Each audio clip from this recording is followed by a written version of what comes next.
ஓம் சாந்தி. 29/8/2025 காலை முரளி பாப்தாதா மதுபன். பரமாத்மாவின் மகா வாக்கியம். இனிமையான குழந்தைகளே, தன்னுடைய பாதுகாப்பிற்காக விகாரங்கள் என்கிற மாயாவின் பிடியிலிருந்து தப்பித்திருக்க வேண்டும். தேக அபிமானத்தில் ஒருபொழுதும் வரக்கூடாது. கேள்வி: புண்ணிய ஆத்மா ஆகுவதற்காக பாபா அனைத்து குழந்தைகளுக்கும் எந்த ஒரு முக்கிய அறிவுரையை அளிக்கிறார்? பதில்: பாபா கூறுகிறார், குழந்தைகளே, புண்ணிய ஆத்மா ஆக வேண்டும் என்றால் ஸ்ரீமத் படி சதா நடந்து கொண்டே இருங்கள். நினைவு யாத்திரையில் கவனக்குறைவாக இருக்காதீர்கள். 2வது, ஆத்ம உணர்வுடையவராக இருப்பதற்கு முழுமையான முயற்சி செய்து காமம் என்கிற மகா எதிரியின் மீது வெற்றி அடையுங்கள். புண்ணிய ஆத்மா ஆகி இந்த துக்கதாமத்தை கடந்து சுகதாமம் செல்வதற்கான நேரம் இதுவே ஆகும். பாபா சொல்கிறாங்க, புண்ணிய ஆத்மா ஆகணும்னா இந்த 2 பாயிண்ட்டை நம்ம கடைபிடிக்கணும். 1, ஸ்ரீமதப்படி சதா நடந்து கொண்டே இருக்கணும். நினைவு யாத்திரையில் இருக்கணும், அதில் கவனக்குறைவு இருக்கக்கூடாது. 2வது, ஆத்ம உணர்வில் இருப்பதற்கு முழுமையாக முயற்சி செய்யணும். காமம் என்கிற பெரிய எதிரி, அதன் மீது வெற்றி பெறணும். ஏன்னா புண்ணிய ஆத்மா ஆகணும், இந்த துக்கதாமத்தை கடந்து போகணும் அப்படின்னா இதுதான் சமயம் அப்படின்னு தந்தை சொல்லியிருக்காங்க. ஓம் சாந்தி. தந்தை தான் தினமும் குழந்தைகளிடம் கேட்கிறார். சிவபாபாவிற்கு குழந்தை குட்டிகள் உடையவர் என்று கூற மாட்டார்கள். ஆத்மாக்களோ இருக்கவே இருக்கிறார்கள், தந்தையும் இருக்கிறார். தந்தை மற்றும் தாதா, மூத்த சகோதரர் இருவரும் இந்த நேரத்தில் இருக்கும் பொழுது குழந்தைகளுக்கு பராமரிப்பு செய்ய வேண்டி இருக்கிறது. எத்தனை குழந்தைகளை பாபா பார்த்து கொண்டு இருக்கின்றார். ஒவ்வொருவருடைய கணக்கும் வைக்க வேண்டி உள்ளது. தந்தை சொல்கிறாங்க, சிவபாபா குழந்தைகளிடம் கேட்டுட்ருக்கிறாரு, அதுக்காக குழந்தை குட்டிகள்லாம் உடையவர் அப்படின்னு அவரை கூற முடியாது. ஏன்னா ஆத்மாக்கள் இருக்கவே இருக்கிறாங்க, அதை நம்ம படைக்க வேண்டிய அவசியம் இல்லை. தந்தையும் இருக்கிறாரு. இப்போ இந்த சமயத்தில் தந்தை இந்த மூத்த சகோதரர், இந்த தாதா பிரம்மா 2 பேருமே இந்த நேரத்தில் குழந்தைகளை பார்த்துக்கிட வேண்டியது இருக்குது. எத்தனை குழந்தைகள் இருக்கிறாங்க அப்படிங்கிற கணக்கும் வைக்க வேண்டி உள்ளது. எப்படி லௌகீக தந்தைக்கு கூட கவலை இருக்கிறதல்லவா? நம்முடைய குழந்தை இந்த பிராமண குலத்தில் வந்துவிட்டால் நன்றாக இருக்குமே என்று நினைப்பார்கள். நம்முடைய குழந்தை கூட தூய்மையாகி தூய்மையான உலகத்திற்கு செல்லட்டுமே என்று.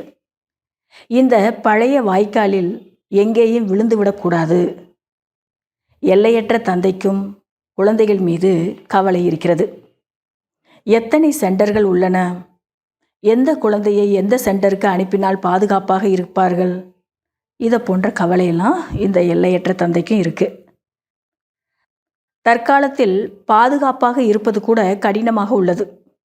ஏன்னா உலகம் அப்படி இருக்குது இந்த நேரம் அப்படின்னு தந்தை சொல்கிறாங்க.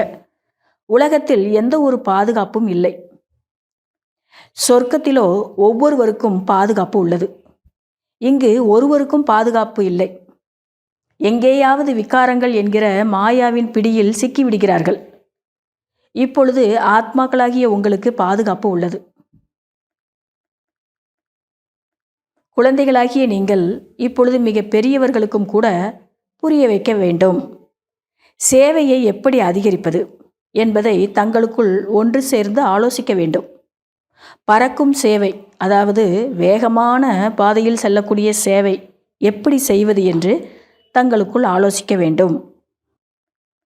பிரம்மா குமாரிகளுக்காக இப்பொழுது எவ்வளவு களங்கம் செய்கிறார்கள்.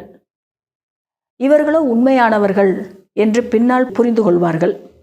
அதாவது தந்தை சொல்கிறாங்க, நம்ம செய்யக்கூடிய சேவை அதிகரிக்க அதிகரிக்க உலகத்தில் இருக்கக்கூடிய அந்த குழப்பங்கள், அந்த களங்கம் எல்லாமே போயிடும். பிரம்மகுமாரிகள் மீது இருக்கக்கூடிய குழப்பங்கள்லாம் போயிடும். இந்த பிரம்மகுமாரிகள் உண்மையானவர்கள் அப்படின்னு போக போக பின்னாடி புரிஞ்சுக்கிடுவாங்க அப்படின்னு தந்தை சொல்கிறாங்க. மற்றபடி உலகம் இருப்பதே பொய்யாகத்தான். எனவே உண்மையான படகை அசைய வைத்து கொண்டே இருப்பார்கள். புயல்கள் வருகின்றன அல்லவா? நீங்கள் கடந்து செல்லும் படகாவீர்கள். எவ்வளோ புயல் அடித்தாலும் நம்ம படகு கடந்து செல்லக்கூடிய படகாக நாம் இருக்கிறோம். இந்த மாயாவி உலகத்திலிருந்து கடந்து செல்கிறீர்கள். அனைத்தையும் விட முதலாவது நம்பரின் புயல் தேக அபிமானமாக வருகிறது. அது அனைத்தையும் விட மிகவும் மோசமானது. சில புயல்கள் ரொம்ப தாக்கும் அப்படின்னு சொல்லுவாங்க இல்லையா? அதுபோல் ரொம்ப மோசமான புயல் எது அப்படின்னா தேக அபிமானம் அப்படின்னு தந்தை சொல்கிறாங்க. இதுதான் அனைவரையும் பதித்தமாக ஆக்கிவிட்டது, அதாவது அசுத்தமாக ஆக்கிருச்சு. எனவே தந்தையும் சொல்கிறார், காமம் பெரிய எதிரி என்று. மிகவும் வேகமான புயலாகும் அது. சிலர் இதன் மீது வெற்றி பெற்றும் இருக்கின்றனர். சிலர் நல்லா முயற்சி பண்ணி அதன் மீது வெற்றி பெற்றும் இருக்கின்றனர். குடும்பத்தில் ஈடுபட்டவர்களும் தன்னை காப்பாற்றி கொள்ள முயற்சி செய்கின்றனர். இந்த விகாரத்தில் இருந்து தன்னை காப்பாற்றி கொள்வதற்கு சிலர் இல்லறத்தில் இருந்தாலும் முயற்சி செய்துட்ருக்காங்க. குமாரிகளுக்காக மிகவும் சகஜமாக உள்ளது. எனவே புகழாக பாடப்பட்டுள்ளது கண்ணையா என்று. இத்தனை குமாரிகள் அவசியம் சிவபாபாவினுடையவராகத்தான் இருப்பார்கள் என்று. அதாவது சாஸ்திரங்களில் சொல்லியிருக்காங்க, ஸ்ரீகிருஷ்ணர் கூட நிறையா குமாரிகள் இருப்பாங்க அப்படின்னு. உண்மையிலேயே சிவபாபா கூட தான் குமாரிகள் நிறைய பேர் இருக்கிறாங்க. மற்றபடி தேகதாரி கிருஷ்ணருக்கோ இத்தனை குமாரிகள் இருக்க முடியாது, கன்னிகைகள் இருக்க முடியாது. ஸ்தூலத்தில் கொஞ்சம்தான் இருப்பாங்க இல்லையா? அதுபோல் பாபா சொல்கிறாங்க, இங்கே சிவபாபாவுக்கு தான் நிறையா குமாரிகள் இருக்காங்க. இதைத்தான் அவங்க புகழாக பாடப்பட்டிருக்காங்க. இப்பொழுது இந்த படிப்பின் மூலம் பட்டத்து ராணி ஆகி கொண்டே இருக்கிறீர்கள் நீங்கள். இதில் தூய்மை மிகவும் முக்கியமாக இருக்க வேண்டும். நினைவின் சார்ட்டு சரியாக உள்ளதா என்று நம்மை நாமே பார்க்க வேண்டும். பாபாவிடம் ஒரு சிலருடையது 5 நேர மணியின், ஒரு சிலருடையது 2 மணி நேரம், 3 மணி நேரம் என்கிற சார்ட்டு வருகிறது.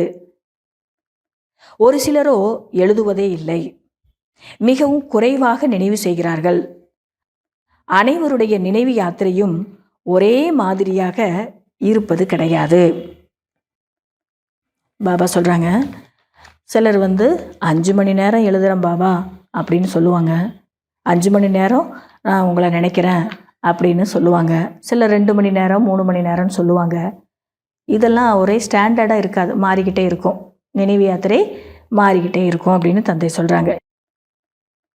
யார் முழுமையாக முயற்சி செய்வதில்லையோ அவர்கள் சதோவில் வருவார்கள். அதாவது சதோ பிரதானத்தில் வர முடியாது, சதோவில் தான் வருவார்கள். ஃபஸ்ட்டு வர்றவங்க தான் சதோ பிரதானம், அடுத்து 2வதாக வர்றவங்க சத்தோவில் வருவாங்க. முயற்சி அதிகமாக முழுமையாக செய்யலைன்னா அவங்க சத்தோ நிலையில் தான் வருவாங்க அப்படின்னு தந்தை சொல்கிறாங்க. மனிதர்கள் முக்தி அடைவதற்காக எவ்வளவு பக்தி செய்கிறார்கள். ஆனால் நாடகத்தில் திரும்பி செல்லுவதற்கான பாகம் யாருக்குமே கிடைப்பதில்லை. இடையில யாரும் திரும்பி போக முடியாது அப்படின்னு தந்தை சொல்கிறாங்க. அவர்கள் அரைக்கல்பம் பார்ட்டை அவசியம் நடிக்கத்தான் வேண்டும் என்பதை நீங்கள் அறிவீர்கள். மற்ற தர்மத்தினர் எல்லாரும் அவங்களுடைய நடிப்பை நடிச்சுட்டு தான் போவாங்க. கடைசியில் தான் அரைக்கல்பம் முடிஞ்ச பிறகு தான் இந்த பார்ட்டும் முடியும். அப்போ தான் மேலே போவாங்க. நமக்கு இப்பொழுது 84 ஜென்மம் முடிவடைந்து விட்டது. குழந்தைகளாகிய நமக்கு இப்போ 84 பிறவி முடிஞ்சிருச்சு அப்படின்னு தந்தை சொல்கிறாங்க. இப்பொழுது திரும்பி செல்ல வேண்டும், பிறகு ராஜ்யத்திற்கு வர வேண்டும். வீடு மற்றும் ராஜ்யம் நினைவில் இருக்கட்டும், அவ்வளவுதான். இப்போ உள்ள நேரம் சங்கமயுகம். இப்போ நமக்கு இந்த 2 நினைவு இருந்தால் போதும், வீடு மற்றும் ராஜ்யம், அவ்வளவுதான். தந்தை கூறியுள்ளார், நீங்கள் சதோ பிரதானமாக இருந்தீர்கள்.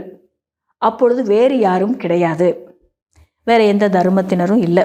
ஃபஸ்ட்டு நம்ம சத்தியுகத்தில் இருந்தபோது நீங்கள் எவ்வளவு பணக்காரர்களாக இருந்தீர்கள்.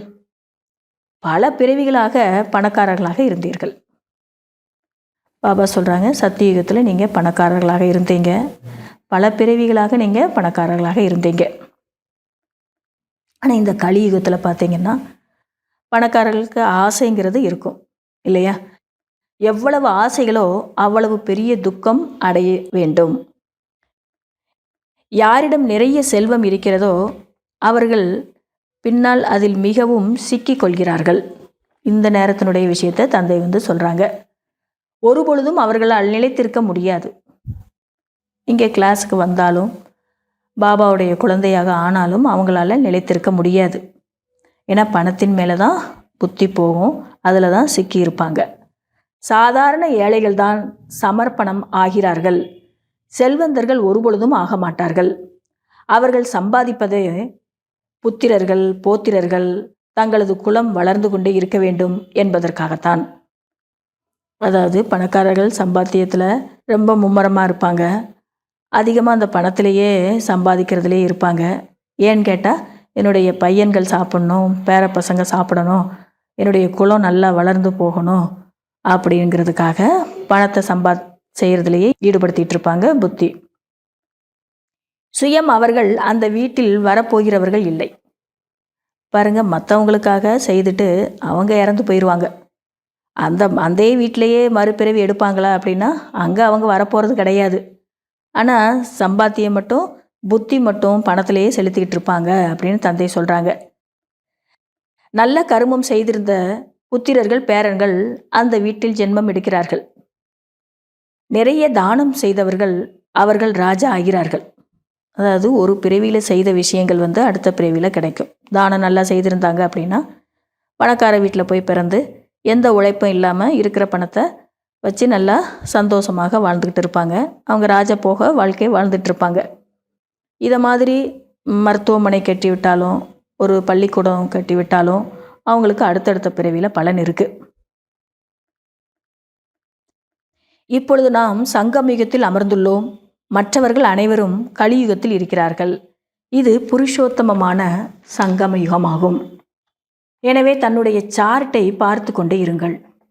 தந்தையை எந்த அளவிற்கு நான் நினைவு செய்கிறேன் என்று, எந்த அளவிற்கு குஷி அளவு ஏறுகிறது என்று. நம்முடைய குஷி எந்த அளவுக்கு இருக்குது, நான் எந்த அளவுக்கு பாபாவை நினைவு செய்கிறேன், ரெண்டத்தையும் தன்னுடைய சார்ட்டை பார்த்துக்கிட்டே இருக்கணும். நமக்கு தோட்டக்காரர் பதித்த பாவனருடைய கை கிடைத்துள்ளது. இந்த பிரம்மா தந்தை மூலம் சிவபாபாவிடம் கை குலுக்குகிறோம் என்கிற உள்ளார்ந்த குஷி இருக்க வேண்டும். நல்லது. இனிமையிலும் இனிமையான காணாமல் போய் வெகுகாலம் கழித்து கண்டெடுக்கப்பட்ட ஆன்மீக செல்ல குழந்தைகளுக்கு தாயும் தந்தையுமாகிய பாப்தாதாவின் அன்பு நினைவுகள் மற்றும் காலை வணக்கம். ஆன்மீக குழந்தைகளுக்கு ஆன்மீக தந்தையின் நமஸ்காரம் மற்றும் காலை வணக்கம். கடைபிடிக்க வேண்டிய முக்கிய சாராம்சம். முதல் பாயிண்ட்டு, தன்னுடைய வீடு மற்றும் ராஜ்யத்தை நினைவு செய்து அளவற்ற குஷியில் இருக்க வேண்டும். சதா நினைவில் வைத்து கொள்ளுங்கள், இப்பொழுது நம்முடைய பயணம் முடிவடைந்து விட்டது, நாம் வீட்டிற்கு செல்ல வேண்டும், பிறகு ராஜ்யத்தில் வர வேண்டும் என்று. ரெண்டாவது பாயிண்ட்டு, நாம் சிவபாபாவினுடைய கை குலுக்குகின்றோம் இந்த பிரம்மா தந்தை மூலம். அவர் தோட்டக்காரர், நம்மை பதித்த நிலையிலிருந்து பாவனமாக ஆக்கி கொண்டிருக்கிறார் என்கிற நினைவு இருக்க வேண்டும். இந்த படிப்பின் மூலம் சொர்க்கத்தினுடைய பட்டத்து ராணியாக ஆகிறோம். இந்த உள்ளார்ந்த குஷி இருக்க வேண்டும்.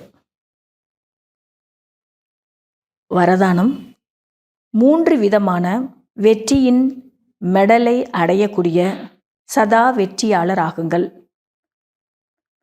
வெற்றி மாலையில் நம்பர் அடைவதற்காக முதலில் தன் மீது வெற்றி அடைய வேண்டும், பிறகு அனைவர் மீதும் வெற்றி அடைய வேண்டும், பிறகு இயற்கையின் மீதும் வெற்றியாளர் ஆக வேண்டும். எப்பொழுது இந்த 3 விதமான வெற்றியின் மெடலை அடைகிறீர்களோ அப்பொழுது வெற்றி மாலையில் மணியாக ஆக முடியும். சுயத்தின் மீது வெற்றி அடைவது என்றால் தன்னுடைய வீணான சுபாவத்தை உயர்ந்த உணர்வுகளை சுப பாவனையால் மாற்றிவிட வேண்டும். இப்படிப்பட்ட யார் சுயத்தின் மீது வெற்றி அடைகிறார்களோ அவர்கள் மற்றவர் மீதும் வெற்றி அடைவார்கள். இயற்கையின் மீது வெற்றி அடைவது என்றால் அர்த்தம் வாயு மண்டலம் மற்றும் வைப்ரேஷன் மற்றும் இந்த இயற்கை ஸ்தூல இயற்கையினுடைய பிரச்சனைகளின் மீது வெற்றி அடைவதாகும். ஸ்லோகன்: தன்னுடைய கர்ம இந்திரியங்கள் மீது சம்பூர்ண ராஜ்யம் செய்யக்கூடியவர்கள்தான் உண்மையான ராஜயோகிகள். இன்றைய அவ்வக்த சமிக்கை: சகஜயோகி ஆக வேண்டும் என்றால் பரமாத்மாவுடைய அன்பின் அனுபவசாலி ஆகுங்கள். குழந்தைகளுக்கு ஞானம் கூடவே உண்மையான ஆன்மீக அன்பு கிடைத்துள்ளது. அந்த ஆன்மீக அன்புதான் பிரபுவினுடையவனாக ஆக்கிவிட்டது. ஒவ்வொரு குழந்தைகளுக்கும் 2 விதமான அன்பு கிடைத்திருக்கிறது. ஒன்று தந்தையினுடைய அன்பு, மற்றொன்று தெய்வீக குடும்பத்தினுடைய அன்பு. இந்த அன்பின் அனுபவத்தால் அனைவரும் விட்டில் பூச்சியாக ஆகிவிட்டீர்கள். அன்புதான் காந்தம் போன்று வேலை செய்கிறது. பிறகு கேட்பதற்கும் இறப்பதற்கும் கூட தயாராகி விடுகிறீர்கள். இந்த சங்கமயுகத்தில் யார் உண்மையான அன்பில் இறந்து விடுகிறார்களோ, உயிரோடு இருந்தும் இறந்து விடுகிறார்களோ, அவர்கள்தான் சொர்க்கத்திற்கு செல்கிறார்கள். நல்லது. ஓம் சாந்தி.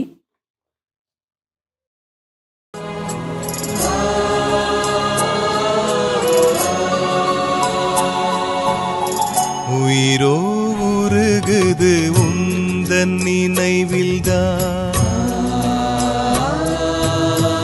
உயிரோ உருகுது உந்தன் நினைவில்தான், உயிரோ உருகுது உந்தன் நினைவில்தான். பாபா உன்னை நினைத்தாலே பிறவிகள் தோறும் செய்த பாவங்கள் நொடியினில் பஸ்மம் ஆகிறதே, நொடியினில் பஸ்மம் ஆகிறதே. ஆவோ உனக்கு சமம் ஆவோ, ஆவோ உனக்கு சமம் ஆவோ. உயிரோ உருகுது உந்தன் நினைவில்தான்.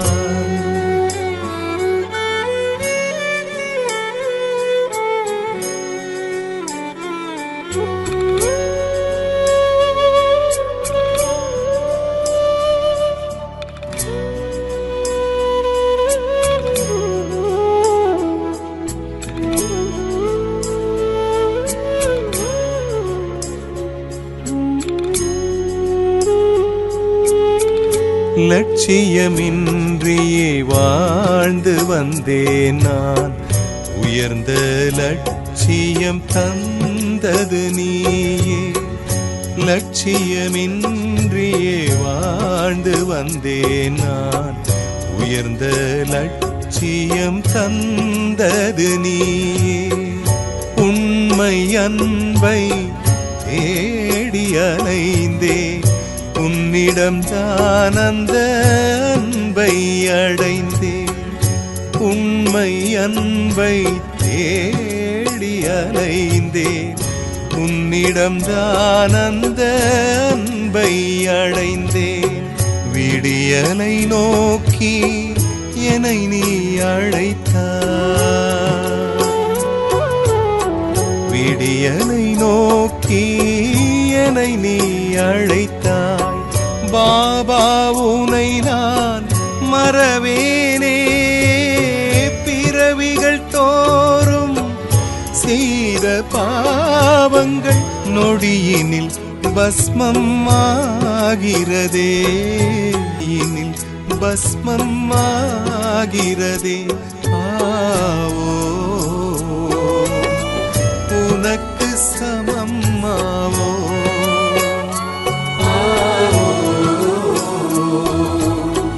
உனக்கு சமம் ஆவோ,